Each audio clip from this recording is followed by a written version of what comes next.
বন্ধুরা চলে এলাম আরেকটা ব্লগ নিয়ে আপনাদের সাথে। দেখুন আজকে সকালে আপনাদের সাথে শেয়ার করি, একটা রেসিপি শেয়ার করব। এটা হচ্ছে আলু দিয়ে মেথি দিয়ে একটা তরকারি বানিয়েছিলাম। এটা হচ্ছে সব থেকে ফার্স্ট আমরা বানাতে পারি ব্রেকফাস্টে রুটির সাথে তরকারি। এটা রেসিপিটা আমি আপনাদেরকে শেয়ার করে দেবো। যদি আপনারা চান তো আপনি অবশ্যই আমাদেরকে কমেন্ট করে জানাবেন, তো আমি শেয়ার করে দেবো আপনাদের সাথে।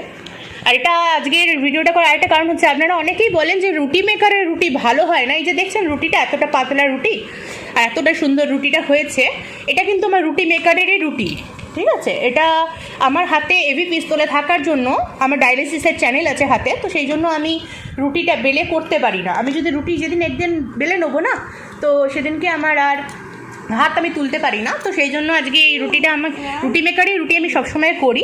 আর দেখুন রুটিটা কিন্তু খুব সুন্দর হয়েছে। রুটিটা আমার মেনলি আমি রুটি মেকারে বেলি, কিন্তু করি কিন্তু গ্যাসে, ঠিক আছে। আর এই যে দেখুন এই ছেলেটাকে আমার, ওকে বললাম রুটি খা, কিন্তু ও রুটি খাবে না, ও খাবে দুধ চকোস। ও হাইপার অ্যাক্টিভ বলে আমি ওকে দুধ দিই না, ওকে দুধ খুব কম দেওয়া হয়, দুধের সাথে বেশিরভাগ জলই থাকে। আর এটা হলো আমার ব্রেকফাস্ট। আর এই যে ট্রান্সপ্লান্ট পেশেন্টের জীবন হচ্ছে ওষুধ, দেখুন ভরা ওষুধ হচ্ছে আমাদের কাছে লাইক অক্সিজেন, বুঝেছেন।